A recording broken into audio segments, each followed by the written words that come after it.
Muy buenas tardes, queridos amigos de practicates.cl. Espero que todos ustedes se encuentren muy bien.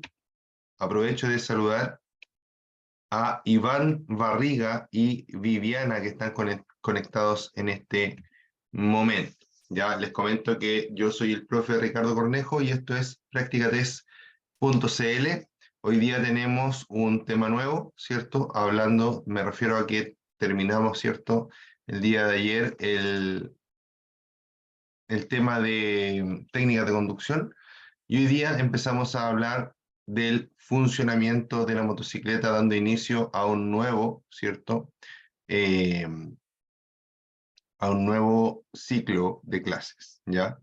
Entonces dice que en esta unidad aprenderemos. Dice que en esta unidad vamos a conocer el funcionamiento de una motocicleta en su interior, hablando del motor, el chasis y el resto de los sistemas que la hacen funcionar. También trataremos cómo realizar un buen mantenimiento de ruedas, neumáticos, frenos y espejos y cómo las fuerzas físicas inciden a la hora de manejar una motocicleta.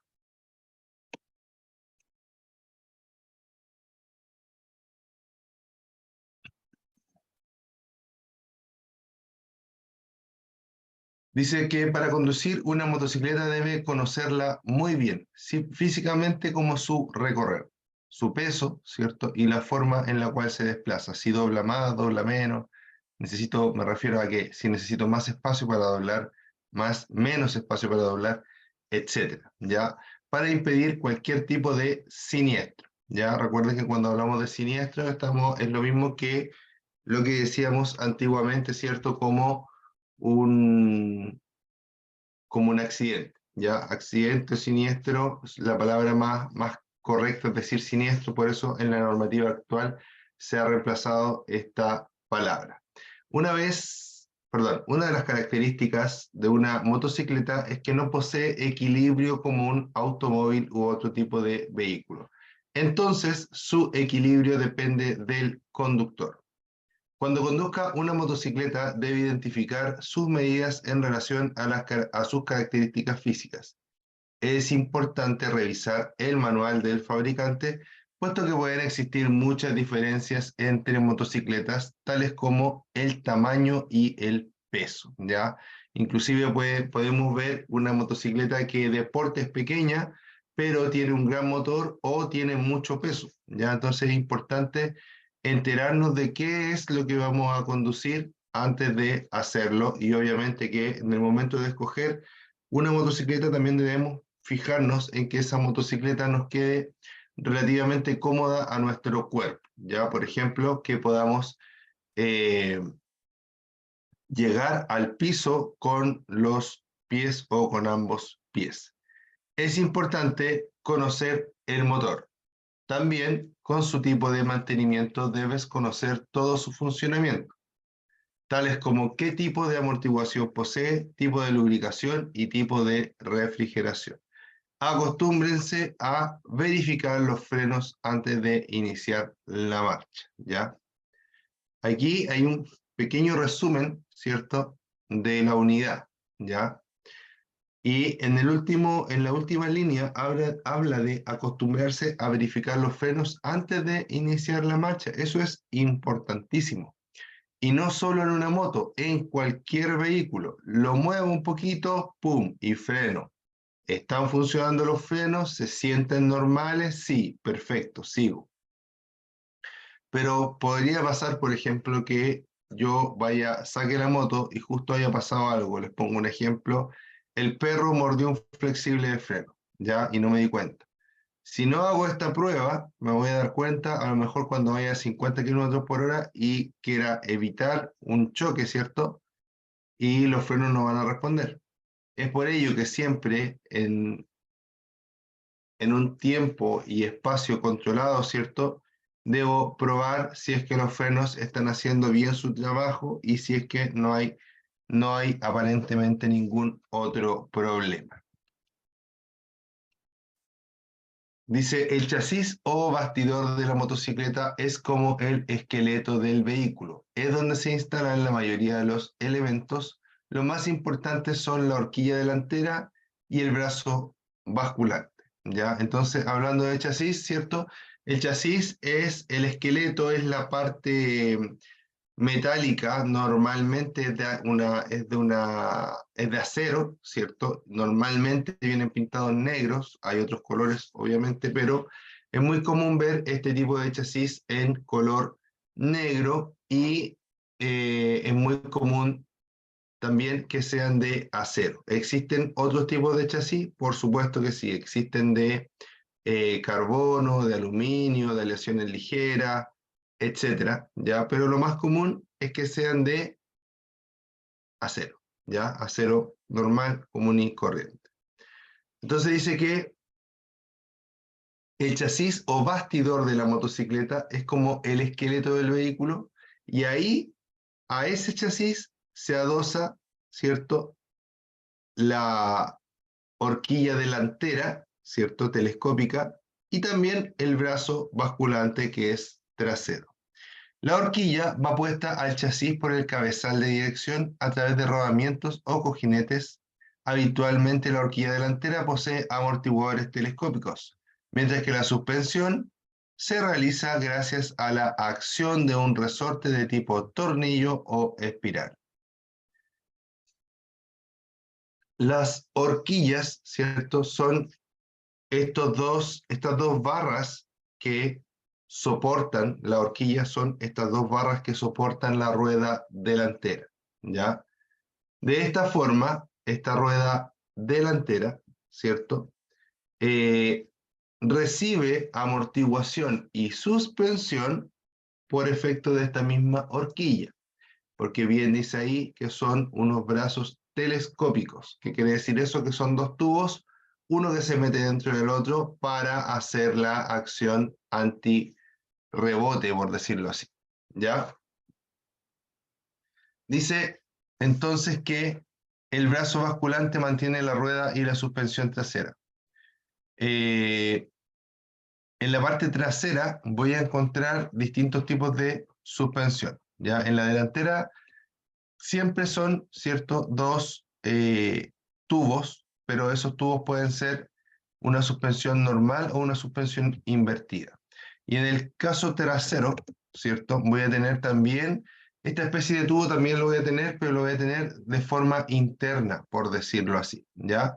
Y voy a tener un espiral, ¿cierto?, que también va a permitir la misma acción que lo que hace en la parte delantera. La,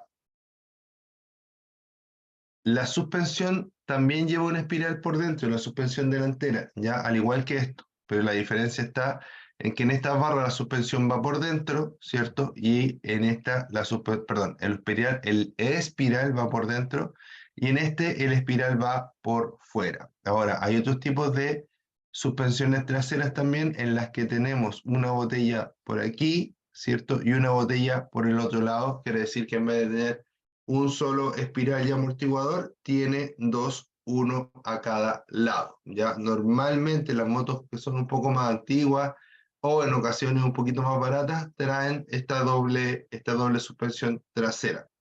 No es una regla, estoy diciendo en aspectos relativamente generales, porque también hay motos que son muy caras, muy buenas y nuevas, ¿cierto? Que traen la suspensión una a cada lado, ¿ya? Este tipo de suspensión que estamos viendo acá, que es una sola unidad para los dos lados, se conoce popularmente como monoshock. En esta parte de acá, ¿cierto? Estamos viendo el cabezal de dirección de nuestra moto, que es parte fundamental del chasis, ¿ya? Tan fundamental es que en esta zona, ¿cierto?, del cabezal de dirección, o, perdón, en esta zona del cabezal de dirección, ¿cierto?, por aquí o por el otro lado, ¿cierto?, eh, voy a encontrar grabado el número de chasis de esta motocicleta. Este número de chasis va a permitir identificar siempre nuestra moto. Si esta moto es, por ejemplo, robada, aunque le saquen las patentes, siempre va a ser posible identificar el chasis por sus números identificatorios.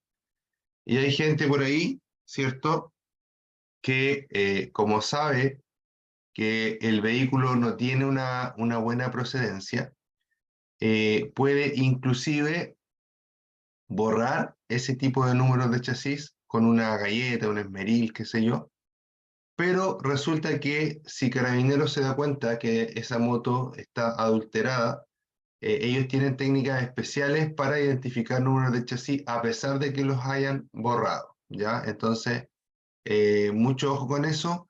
Siempre que compremos una motocicleta nueva o usada, revisemos bien, ¿cierto?, los números de chasis para no encontrarnos con sorpresas desagradables, ¿ya?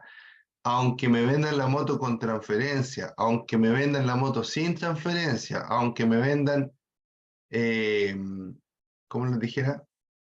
Aunque me vendan en cualquier condición la moto, ya, independiente si yo la compré, debo revisar al menos que el número de chasis no presente, por ejemplo, encargo por robo, ya, que es como lo más común y lo más fácil de poder detectar, entre comillas, ya.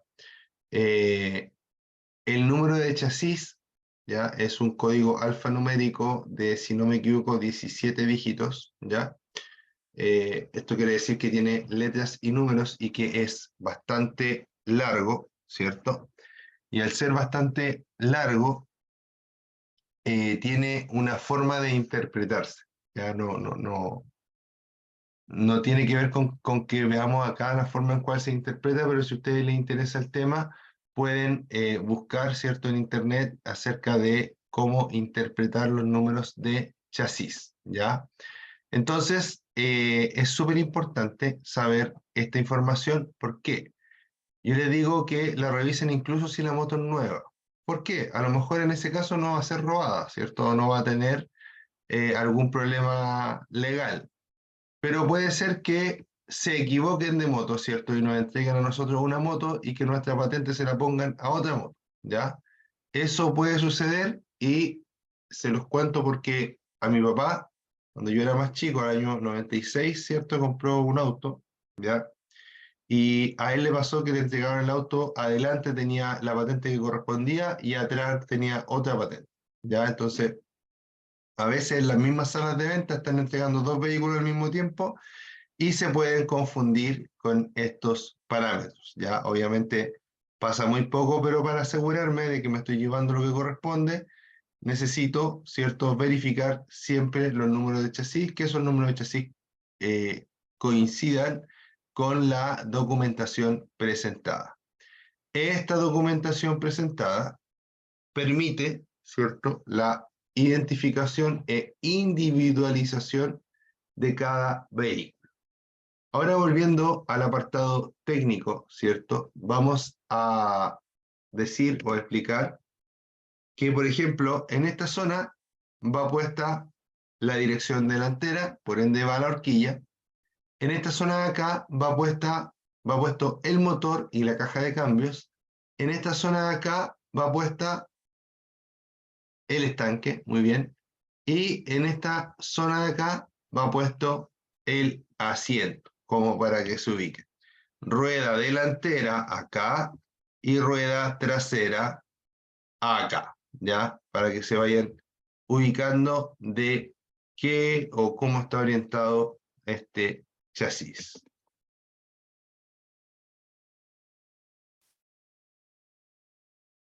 Ahora vamos a hablar del motor. Dice, como en los automóviles, también es el corazón de la motocicleta, pero existen dos tipos de motores más comunes, que son los de 2 tiempos y los de 4 tiempos. Ahora, ¿qué significa que un motor, ¿cierto?, sea de 4 tiempos? ¿Qué significa que un motor sea de 4 tiempos?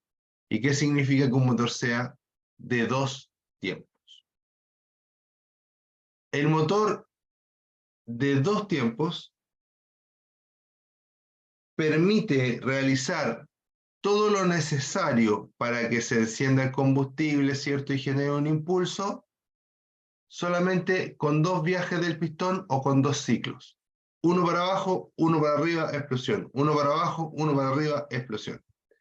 En cambio, el motor de 4 tiempos, ese trabajo lo hace en 4 viajes del pistón o en 4 tiempos, ¿ya? Cuando el pistón está girando, vamos a decir que genera admisión, compresión, trabajo y escape. Entonces ahí el pistón viaja 4 veces, 2 para arriba y 2 para abajo. ¿Para qué? Para lograr hacer todo el trabajo necesario. ¿Y por qué? Si el motor de 2 tiempos, ¿cierto? Es, entre comillas, más eficiente en temas de vueltas, ¿cierto? No usamos más el de 2 tiempos. Eso tiene una respuesta bien rápida, ¿ya? Entre muchas cosas, una de las cualidades más importantes, ¿cierto?, del motor de 4 tiempos es que es mucho menos contaminante que el motor de 2 tiempos. ¿Por qué? Porque el motor de 2 tiempos utiliza, ¿cierto?, aceite para poder generar las combustiones y autolubricarse. Sin embargo, el motor de 4 tiempos, ¿cierto?, no utiliza aceite dentro de sus cámaras y lo único que quema, o lo único que debería quemar si es que estuviera en perfecto estado y hablando de un ciclo teórico, ¿cierto?, es gasolina. Denme un segundito, por favor, voy a buscar un vasito de agua y vengo al tiro.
Ahora sí, he vuelto. Todavía no aparece la cámara, pero he vuelto. Ya.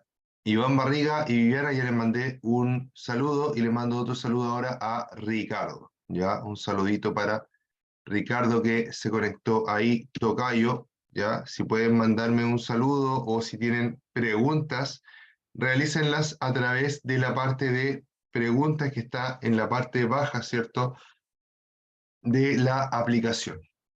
Entonces dice que los automóviles, o sea, perdón, los automóviles, las motocicletas, ¿cierto?, pueden tener, aunque para los automóviles, perdón, aunque para los automóviles en algún momento, ¿cierto?, también fue aplicable motores de 2 tiempos, sobre todo en autitos chiquititos, estamos hablando así del año 70, 80, por ahí. Habían algunos autitos por ahí que tenían motores de 2 tiempos también, ¿ya? En el tema de las motocicletas se demoraron más en desaparecer, ¿cierto? Pero finalmente ya prácticamente en motocicletas modernas están extintos. En algunas aplicaciones todavía sobreviven, por ejemplo, en la competición. Estas motos que saltan, ¿cierto? Y los pilotos hacen trucos en el aire, etcétera. A estas motos, ¿cierto? Normalmente se les equipan motores de 2 tiempos porque son motores muy reactivos, que entregan la potencia de forma muy inmediata, ¿ya? son motores muy ágiles. Y también en las motos de trial, no de trail, que son cosas distintas, ¿ya? En las motos de trial, que son estas motos que no tienen asiento y que son bien flaquitas, y los motociclistas van sorteando obstáculos importantes en estas motos, también necesitan que tengan que la moto tenga unos reflejos muy rápidos, por decirlo así, unas reacciones muy rápidas. Ahí también se pueden ver todavía en algunas competiciones motos de 2 tiempos, ¿ya? Pero para la calle ya prácticamente no hay, por no decir que no hay, ¿ya? Hola Viviana, gracias por el saludar. Entonces, para empezar, ¿cierto? O para seguir con el tema, vamos a dejar bien en claro que los motores de 2 tiempos son más contaminantes porque queman aceite de forma natural. Y al quemar aceite tengo más emisiones contaminantes por los gases de escape. Además de eso, ¿cierto? Vamos a dejar en claro también que el motor de 4 tiempos mejora considerablemente las emisiones porque precisamente no quema aceite y quema solo combustible, ¿ya? Ahora, algunos por ahí más conocedores podrán decirme, profe, pero yo tenía un auto y también quemaba aceite. Un auto con un motor de 4 tiempos, que es lo increíblemente más común, ¿ya? Y yo les voy a decir que sí, que puede ser, pero eso es un defecto, ¿ya? En cambio, el motor de 2 tiempos, aunque esté todo perfecto, igual va a quemar aceite porque esa es su naturaleza. Está construido de esa forma y de esa forma, o esa es la forma que tiene esa tecnología, ¿ya? Ahora, en los motores existe una variedad increíble de formas, ¿cierto? Y tecnologías aplicables. Eh, Tipos de combustible, etcétera. ¿Ya? Acá nos vamos a ir a la diferencia entre los motores de 2 tiempos y 4 tiempos, que ya la estuvimos viendo, y nos vamos a ir también a las diferencias en la refrigeración de los motores. Para empezar, este es un motor, ¿cierto? Que por su forma tiene un cilindro acá y un cilindro acá, se conoce como motor en B. Podría, desde este ángulo, por decirlo así, podría tener 2 cilindros o más. Por ejemplo, que tuviera 2 por acá y 2 por acá, ¿ya? Pero claramente esto es como si hubieran 2 motores juntos, ¿cierto? De 125 y lo hubieran pegado así, ¿ya? Por eso se llaman B, porque están pegados por abajo y forman una B, ¿ya? Este motor en B, ¿cierto? Es refrigerado por aire. ¿Cómo sé que es refrigerado por aire? Bueno, porque los motores refrigerados por aire traen estas especies, ¿cierto?, de aletas, y estas aletas son disipadoras de calor. Al disipar calor, ¿cierto?, estos motores, al disipar calor por las aletas, estos motores no usan agua para enfriarse, ¿ya? ¿Cuál es el problema? Bueno, que en algún momento no exista tanto aire disponible, ¿cierto? Y el motor sea más sensible a estropearse por exceso de temperatura. Hay otros motores de motocicleta, ¿cierto? Que son como este que está acá. Si ustedes se fijan, este motor, que al parecer es de una Duke 200 o una RC 200, una KTM, este motor, ¿cierto? No tiene esas aletas características, sino que más bien es liso. ¿Por qué? Porque este motorcito ya viene refrigerado por agua. Y al ser refrigerado por agua no necesita las aletas porque es la propia agua, ¿cierto?, la que recorre todo el motor y va arrastrando consigo la temperatura del mismo, ¿ya? Los motores, cualquier motor que ustedes vean, de una moto, de un auto, de un camión, que usan agua para refrigerarse tienen la característica, ¿cierto? Los motores que usan agua para refrigerarse, ¿cierto? Tienen la característica de que en verdad lo que se les echa no es agua, o al menos no es pura agua, ¿ya? Sino que se le echa algo que se llama anticongelante, refrigerante o comúnmente nombrado como cooler, ¿ya?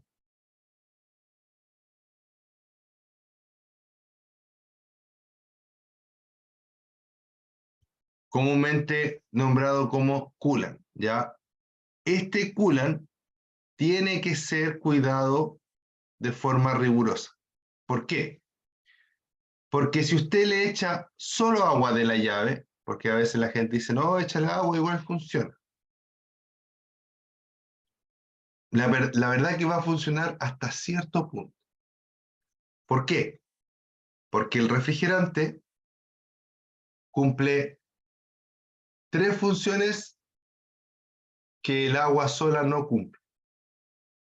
Para empezar, el refrigerante se resiste al congelamiento por debajo de los 0 grados. Ya va a depender del refrigerante cuánto aguante, pero a los 0 grados no se congela. El refrigerante no hierve a los 100 grados, sino que aguanta más tiempo y se mantiene en estado líquido sin evaporarse a 100 grados, ¿ya? O inclusive un poco más. También va a depender del refrigerante si aguanta, cuánto más aguanta sobre los 100 grados. Y además de eso, el refrigerante es anticorrosivo, ¿ya? Es decir, que no genera rumbre, no genera óxido dentro del motor, ¿ya? Estas tres cosas no las hace un agua normal. El agua normal se puede congelar en un día muy frío, se puede evaporar con facilidad y además de eso produce oxidación, que es mortal para el motor. Es por eso que debemos comprar buenos anticongelantes, agua desmineralizada también, idealmente de buena calidad, ojalá de una marca relativamente conocida, ¿cierto? Etcétera. Y hacer la preparación de esto para poder, ¿cierto?, alimentar la moto o equipar la moto, ¿cierto?, con este refrigerante. Los refrigerantes, ¿cierto?, no se consumen si es que la moto está en perfecto estado, el refrigerante no se consume prácticamente, ¿ya? Sin embargo, siempre hay que estar atento a irlo rellenando, ¿ya? Y a veces cuando la moto está en buenas condiciones, si es que se consume algo, es poquito, ¿ya? Normalmente cuando se consume el refrigerante es porque hay algún tipo de fuga del mismo, ¿ya? Por algún lado está saliendo a veces una gotita mínima y al cabo de 2 o 3 meses baja un poquito el nivel, uno lo rellena y sigue funcionando bien. Siempre debemos poner atención en no quedarnos nunca sin refrigerante. ¿Por qué? Porque en ese momento va a venir un alza de temperatura y va a matar nuestro motor.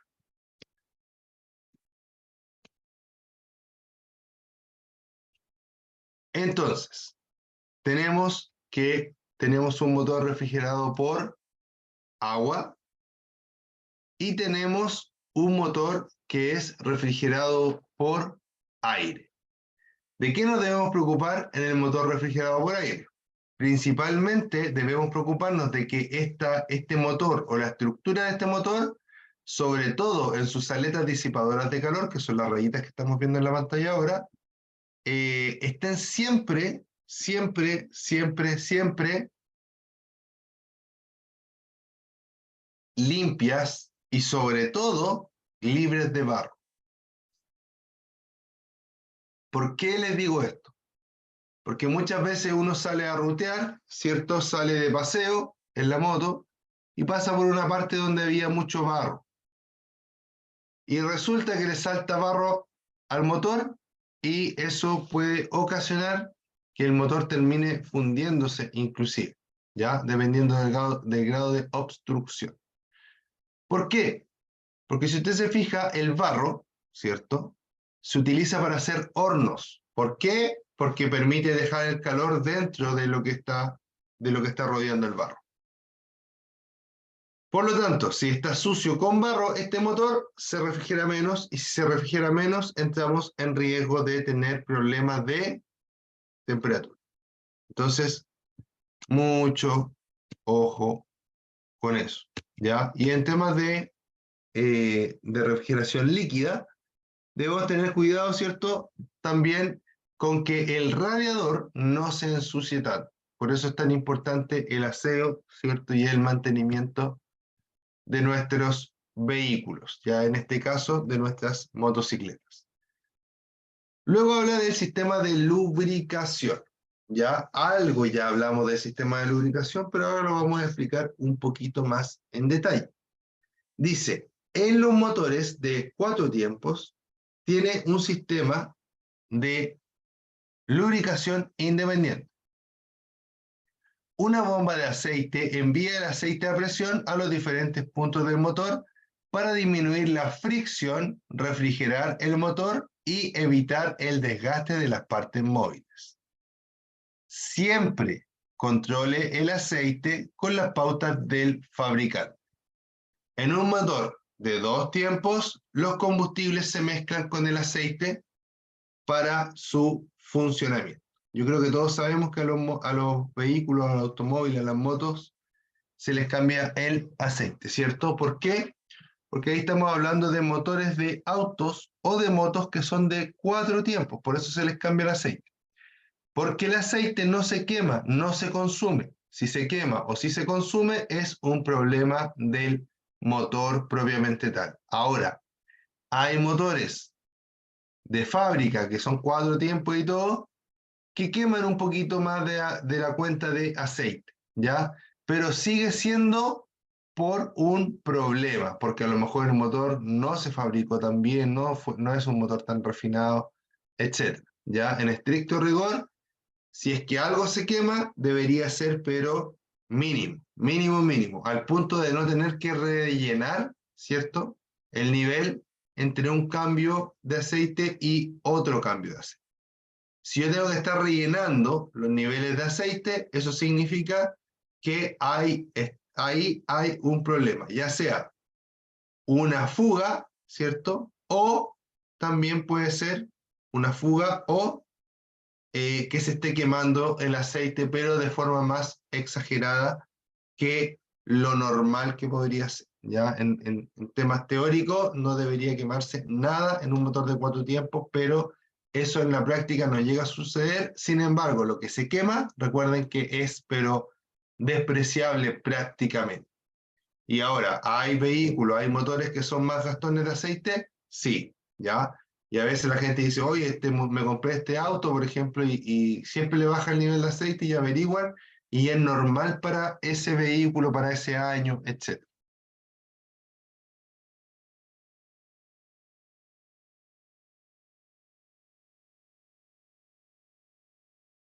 Ya, entonces, ¿cómo se distribuye el aceite dentro de los motores?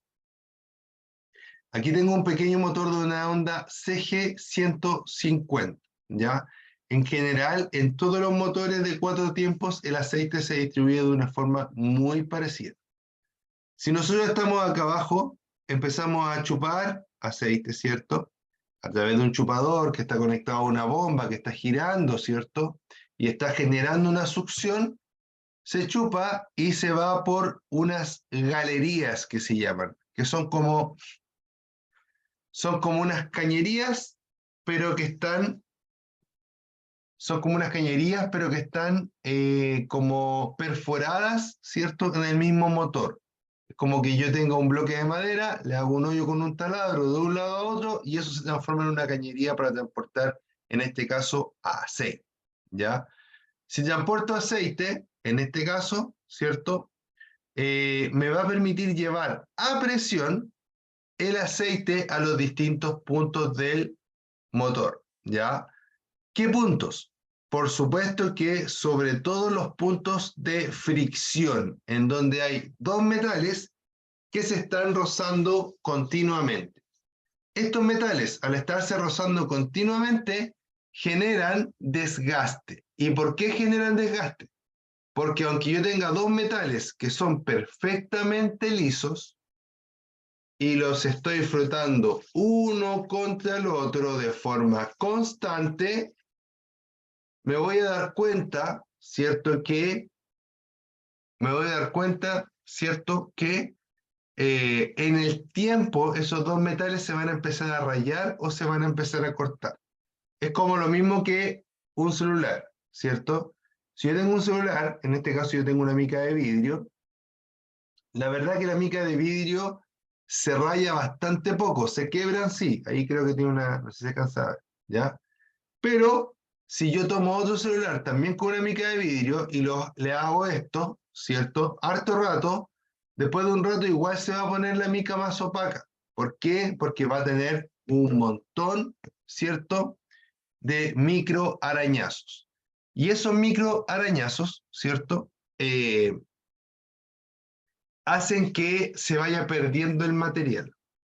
Imagínense cuántas veces gira el motor, ¿ya? Y cuántas veces estas partes pasan por el mismo lugar y si no tuvieran aceite, se autodestruiría el motor, pero así de rápido, ¿ya? Pero como hay aceite, ¿cierto? El aceite hace una capa entre una pieza, para que se entienda mejor, y otra pieza. Entonces, en vez de estar pegados, rozándose, lo que hace es separarlo un poco más, igual trabaja, pero en realidad, gracias al aceite, esas dos piezas nunca se tocan. Lo que sí se toca, ¿cierto? Es el aceite que están entre ellas. Es como que esta parte está apoyada en una capa de aceite y esta parte también está apoyada en una capa de aceite y ahí las dos se juntan y pueden moverse.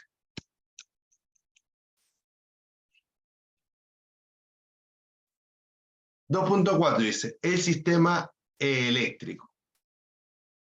La batería,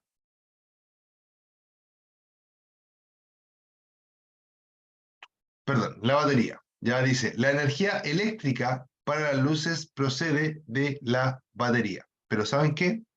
Voy a volver porque quiero decir algo antes de esto. Disculpen, pero a veces se me dan un poquito las ideas y después que empiezo con otro tema, se me vienen las ideas a la cabeza. ¿Ya? Ya, amigos, entonces ya sabemos cómo funciona básicamente, ¿cierto? La distribución de aceite. Ahora, recuerden que ese aceite, por ejemplo, cuando estoy rozando así, dos ejes que están girando, uno alrededor del otro, se mete aceite por aquí, por decirlo así, por aquí, y aquí va una tapa encima. Entonces el aceite va saliendo hacia los lados. Por lo tanto, la lubricación de un motor es muy, pero muy efectiva, ¿ya? Tan efectiva es la lubricación de un motor que me puede, ¿cierto?, durar desde que, o sea, a ver, vamos a hacer una comparación entre un motor lubricado y un motor que no se está lubricando. Un motor lubricado va a durar años funcionando. 200.000, 300.000, 400.000 kilómetros sin mayores problemas, dependiendo obviamente del motor, hay algunos que duran más, algunos que duran menos. Pero pongámosle 250.000 kilómetros sin ni un problema, ¿ya? Y podría ser mucho más, ¿ya? En cambio, un motor que no se lubrique, imagínense la cantidad de horas de trabajo que son recorrer 250.000 kilómetros. La cantidad de tiempo del motor funcionando. Entonces, cuando pasa esto, ¿cierto? Y lo ponemos en tiempo, no sé cuánto tiempo será, ¿ya? Pero imagínense cuánto tiempo le llevaría recorrer 250.000 kilómetros. Yo tengo un vehículo ahora que anda harto igual, ¿ya? Que está en los 100.000 kilómetros y tiene 4 años de antigüedad, o ya 5 casi, porque es 2018, 2019, 2020, 2021, 2022, 2018, 2019, 2020, 2021, 2022, 2023. Vamos a los 6 años de uso. Y el vehículo tiene 100.000 kilómetros recién, ¿ya? Y se anda harto en ese vehículo igual. Si ese vehículo, ese motor, no hubiera tenido aceite, ¿cierto? no alcanza a durar un solo viaje. ¿Por qué? Porque se autodestruye de inmediato. El aceite, y esta es la parte por la cual me devolví, que es muy importante que ustedes lo tomen en consideración, es realmente la vida del motor. Cuando nos dicen en los comerciales, el aceite, la sangre del motor, bla, bla, bla, bla, bla, bla, es verdad, ¿ya? El aceite es la vida del motor.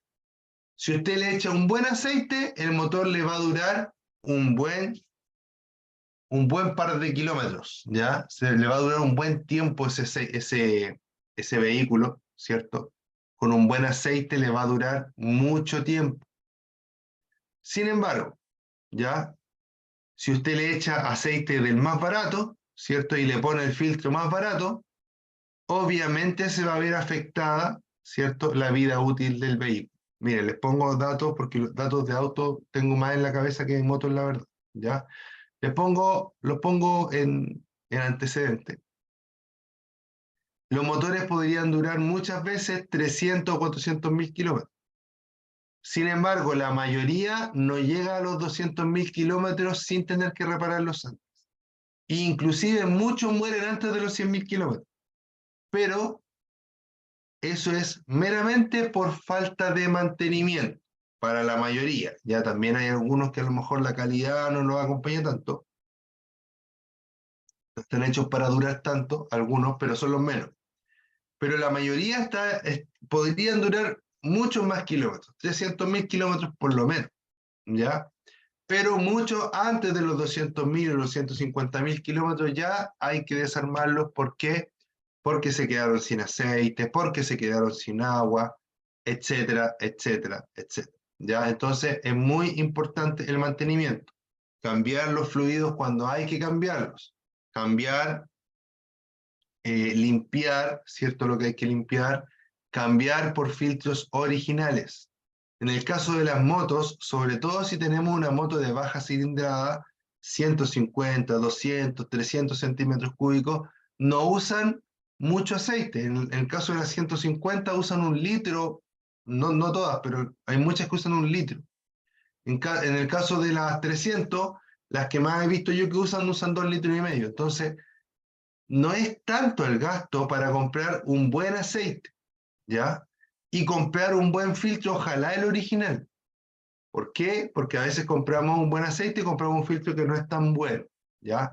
Y si el filtro no está agarrando las partículas, esas mismas partículas van a estar dañando el motor de vuelta. Por eso es importante siempre cambiar el filtro, siempre cambiar el aceite y cambiar por un buen filtro y por un buen aceite, ¿ya?